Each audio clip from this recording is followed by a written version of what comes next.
just take a look at what he says he is and take a look at what he is. Look, I'd be happy to have a driving contest with him.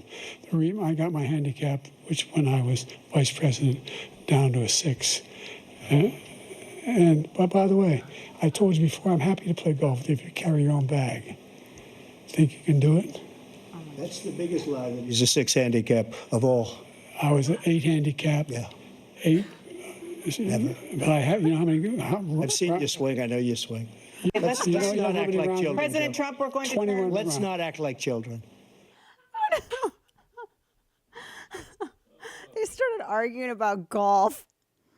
Oh my gosh. They just started arguing about golf. He's like, yeah, I seen your swing. I know your swing. I seen it. I seen your swing. I know it. What was this whole, can you carry her back? Like, you can barely breathe right now. Do you hear you? Oh my gosh. Welcome back to the show, Dana Loesch. I got to do a real quick check. Everybody's all right, right? Because some of you guys were drinking every debate square, and I think it got filled like within the first half hour. And some of you, I just want to make sure everybody's okay, right? Because some of you guys were showing like, oh, I'm stoked. I'm ready for the debate drinking game. And I'm like, y'all are going to die. Like, my expression whenever they said that was Joe Biden's face whenever he'd freeze. Man. Oh, by the way, hang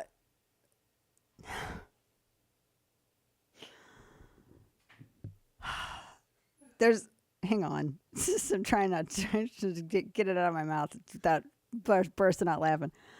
There's a new nickname that Biden came out. Literally, this happened just now. This is from Real Clear Politics.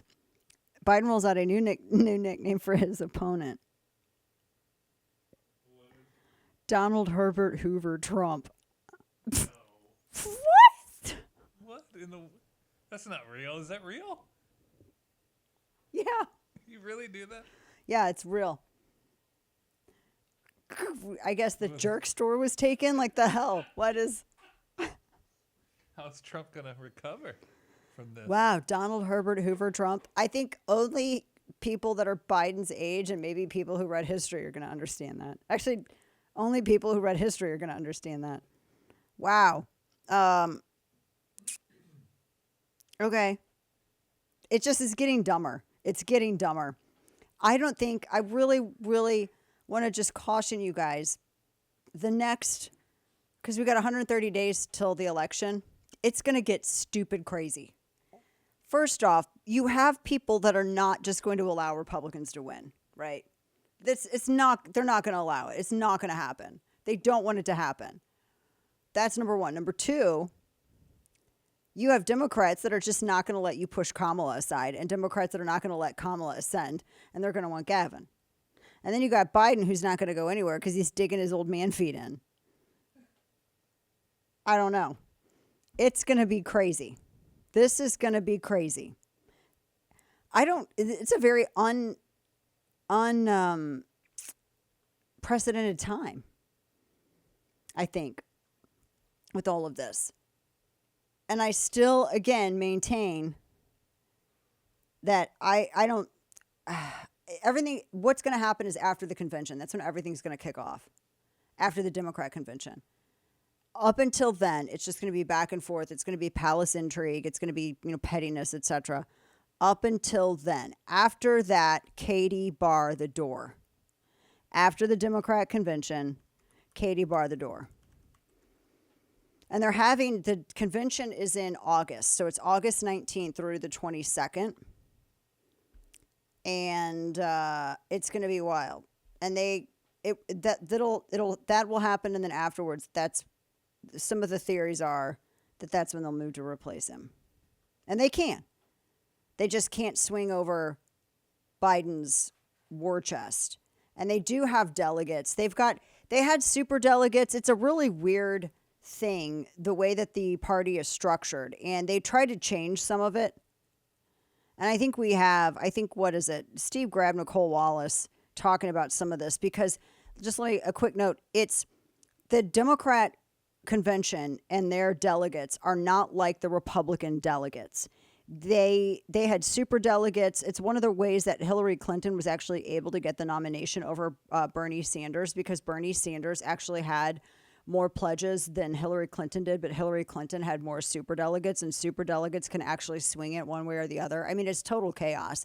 They did change some other things in their bylaws after that because there was such outrage because a lot of people felt that Sanders was robbed, which he was, to be honest. But listen to this. This is Wallace talking in like 50 seconds. What that looks like. Listen. That's a fantasy, saying that's, you either need to right the ship or do the thing that's not going to happen, which is to replace him on the ticket. I don't think that's an option. But the fact that people are talking about it, if it's not an option, only seeks to further weaken the weaken the standing of President Biden. The question is whether you're hearing that it is an option, that there is some viable means of doing it. I spoke to an election lawyer. It is legal, and the way it happens is Joe Biden releases his delegates ahead of the convention, and you can't do it on the first vote, but I think on the second vote they can go somewhere else. So it is legal. It is possible. And I think when people say it won't happen, it's because they think Joe Biden would never do it for the reasons Joy already articulated. He's the only person who beat Trump. And he believes, and he has some reason to believe this, that he's the only one who can. And to give. So you have like about 15% of the delegates that are in the DNC that are super delegates, and they don't have to hold. They're like automatically seated, and they don't have to. They're not held to the same restrictions that regular pledged delegates are held, to which they're held. So, and Biden already has, excuse me, I'm just looking up some of my notes. Biden already has basically 99% of the pledged delegates anyway. So I don't even think, even if you did the super delegate stuff, I don't think that matters. And I'm bringing this up just in case, people think, well, there's still a chance with the delegates. They have, for the DNC, it's like 1,976 delegates that you have to have in order to get the nomination. Biden has like over 3,800. So it's done. The other candidates combined seven with another 36 uncommitted. So he controls like 99% of the delegates. And then you have the super delegates, and there's only 739 of those. Now, the 739 of those, again, it's like 15%. The fact that he has so many pledged delegates already, and the super delegates, they don't have to be pledged, right? It's automatic seating. They don't have to be pledged. So that's a different thing. Again, going back to the Hillary Clinton, Bernie Sanders thing, they tipped the scales for Clinton over Sanders. So when you look at Biden having pledged, and this means they're locked up, 3,894 delegates, even if you had 739 super delegates that wanted to switch it up, that's nothing. That's a drop in the bucket. He already has all this locked up. So even if they were to vote, and they can only vote, I think, the second ballot, even if they were going to vote against him and oust him, it's inconsequential because he's already got pledged delegates locked up. So if he refuses to leave, then they can't do anything until after the convention. Now, after the convention, I don't know how they're going to make that work. Someone had said, let me pull this up because I noted this. Someone was saying that they thought Jill Biden was the most important person in politics right now. And I don't know who to properly attribute that to, because it was something I saw flying by and I was like, that's actually a good point.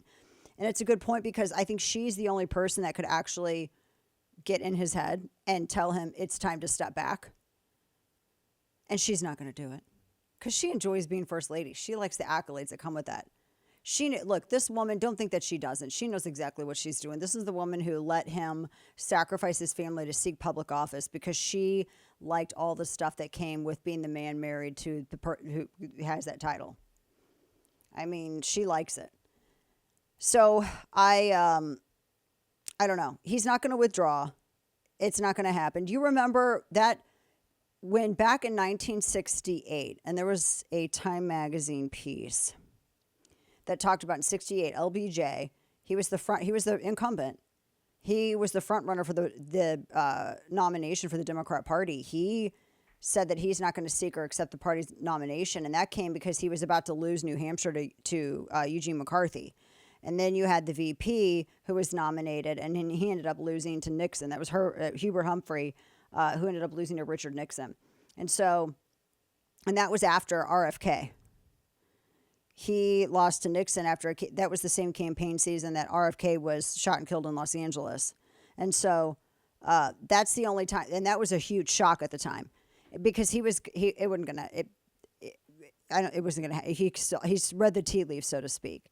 Now, remember, there's the virtual nomination that they're doing. This is one of the things that the Biden-Harris people were doing ahead of time to kind of lock everything up. They had, this is from Properly Attributed. This is from Reuters. Remember, they were trying to bypass the Ohio law because the Democrat Party was messing up stuff in Ohio. They wanted to do because they have a scheduled nomination that kicks off their Chicago convention that begins on August 19th. And then they wanted to do a virtual nomination so they could set all the delegates up to get going on this, pretty much immediately. So he would have all of the 3,800 some odd delegates that are pledged to him to be with him on the first round. So long story short, the Democrat bylaws governing how they replace a candidate due to a disability, that is what would come into play in order to replace him, and it's not going to happen until after the convention. And then it comes down to, because the laws are vague on this, Jennifer Van Laar has a piece specifically on this bylaw change at Red State, and she notes that there's not a lot that gets into what the disability is, what it could be, who makes that certification, who does all that, because they don't have it specified. And they just changed that in November of last year. That's when they just changed it.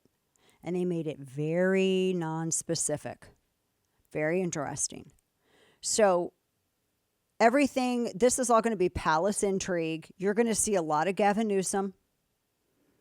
I think that you're going to see more Kamala Harris, too, coming up in the weeks to come. Don't you think so, Kane? Oh, yeah. I think that they're going to try to put her out there, her people, to make the case that she's got to stay.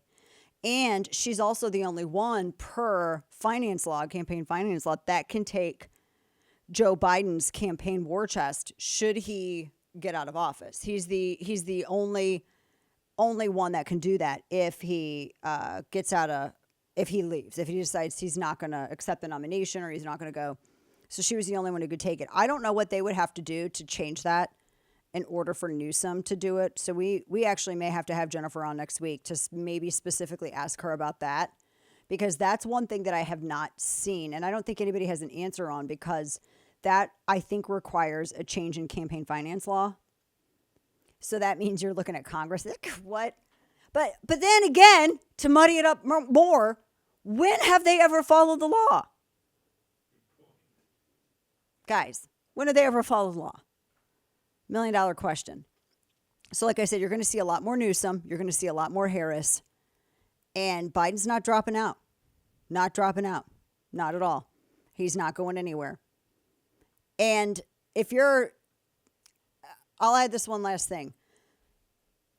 Let's say that whoever they replace, if they get Biden out after the convention and they replace him with somebody, you're going to see a honeymoon period with the press. And that's like a cutie way of me talking about like an absolute propaganda op, unlike anything that you have ever seen since maybe like wartime propaganda from World War II. You're going to see a push on that unlike anything that you've ever seen. I will say there is a danger to have Harris go up against Trump. I actually think is less, because hardcore Democrats don't like Kamala Harris. Gavin Newsom, though, for many people is kind of an unknown, and they could make him look like some white knight coming in. And he can be very suave, and he knows how to play the part. He's a very dangerous dude. I mean, I think he is as Marxist as all get out. That actually, depending on the media assist, that could be a threat. Telling you. We're going to talk more about that going into next week. But we have Trump, who's expected to be in Virginia today. He's rallying with Glenn Youngkin today. Glenn Youngkin, the governor of Virginia, who terms out. A lot of people have suggested that he's good VP material. He's in a swing county with Glenn Youngkin today. Very interesting.